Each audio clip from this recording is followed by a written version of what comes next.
Assalamualaikum warahmatullahi wabarakatuh.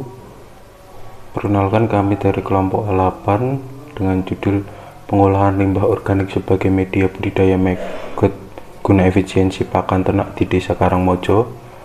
Sebelumnya perkenalkan, nama saya Ziyad Khalilur Rahman.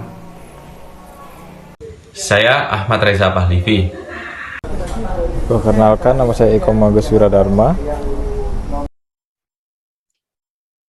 Baik, perkenalkan, nama saya Nanugraha Pratama. Di sini saya akan tentang metode pelaksanaan dari tugas kami. Yang pertama, sampah menjadi salah satu masalah yang cukup serius. Hal ini disebabkan kurangnya kesadaran masyarakat membuang sampah sembarangan. Tanpa masyarakat sadari, sampah limbah buangan rumah tangga semakin lama akan menumpuk dan akan terus bertambah tanpa adanya upaya penanggulangan yang efektif. Akibatnya akan menjadi masalah yang serius bagi lingkungan dan kesehatan masyarakat. Limbah ini dapat dibagi menjadi dua kategori, yaitu limbah organik dan anorganik. Sebagai salah satu solusi untuk limbah organik adalah dengan budidaya maggot, yang dapat digunakan juga maggot tersebut untuk menjadi pakan ternak. Dan juga sekarang yang menjadi masalah adalah bagaimana cara mengolah limbah organik rumah tangga agar dapat digunakan sebagai media budidaya maggot. Kedua, bagaimana cara budidaya maggot. Yang ketiga, bagaimana mengolah maggot agar bisa menjadi pakan ternak. Tujuan dari kegiatan ini adalah mengetahui cara mengelola limbah organik rumah tangga agar dapat digunakan untuk budidaya maggot, mengetahui cara membudidayakan maggot, serta mengetahui dan mengimplementasikan cara mengolah maggot menjadi pakan ternak.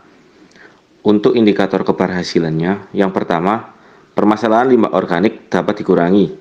Yang kedua, budidaya maggot dapat mendapatkan hasil yang maksimal. Yang ketiga, mengurangi permasalahan sampah di Desa Karangmojo. Dan yang terakhir, masyarakat dapat memotong kos pakan dengan menggunakan larva maggot. Yang selanjutnya ada manfaat. Yang pertama, lingkungan di Desa Karangmojo menjadi lebih bersih dan berkurangnya masalah sampah karena adanya program pengolahan limbah. Yang kedua, masyarakat di Desa Karangmojo mendapatkan peluang usaha dengan budidaya maggot sehingga dapat sedikit membantu perekonomian. Yang ketiga, dapat tersedia pakan ternak yang murah tetapi dengan kandungan yang berkualitas. Pertama, di sini saya akan tentang metode pelaksanaan dari tugas kami. Di sini itu yang pertama ada identifikasi masalah, lalu yang kedua ada penyusunan program, yang ketiga ada pelaksanaan program, yang keempat ada pembekalan akhir, lalu yang kelima ada monitoring dan evaluasi berdasarkan indikator keberhasilan program, lalu yang keenam ada loka karya hasil dengan menghadirkan stakeholder program, lalu yang terakhir adalah pembuatan lampiran. Nah, di sini pun kita juga sudah menyiapkan tentang jadwal kegiatan kita. Di minggu pertama itu apa aja sih yang harus disiapin? Jadi yang pertama adalah persiapan itu sendiri, lalu yang kedua ada sosialisasi bina desa, yang ketiga ada pembentukan kelompok. Nah, lalu di minggu kedua ini kita bakal nyiapin tentang pelatihan pembuatan kandang dan media, lalu pelatihan berternak maggot. Lalu di minggu ketiga kita masih di tentang pelatihan berternak maggot. Di minggu keempat kita pun masih dalam proses pelatihan berternak maggot. Lalu tapi di sini ada juga tambahan-tambahannya seperti ada tentang pelatihan promosi dan publikasi. Lalu di sini pun ada evaluasi.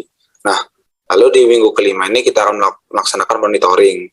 Di minggu ke-6 kita akan melaksanakan loka karya hasil, dan yang terakhir kita akan membuat tentang laporan hasilnya itu sendiri. Nah, di sini pun kita juga sudah ada anggaran kegiatan. Jadi anggaran kegiatan ini ada 4 ya, bisa dilihat di sini, yaitu yang pertama ada peralatan penunjang yang senilai 2.390.000. Yang kedua ada biaya habis pakai yang seharga 1.040.000. Yang ketiga ada transportasi senilai 60.000.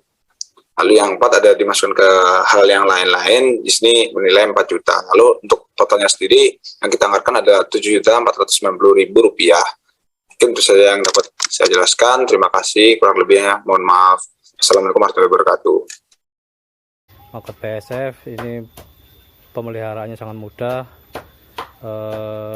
cukup yang penting kita punya pakan buat maggot. Pakan yang biasa digunakan di sini, satu ampas tahu, yang kedua itu limbah pasar, itu bisa buah-buahan, sayur-sayuran, yang ketiga limbah rumah makan, atau limbah rumah tangga, itu dapur, sisa dapur.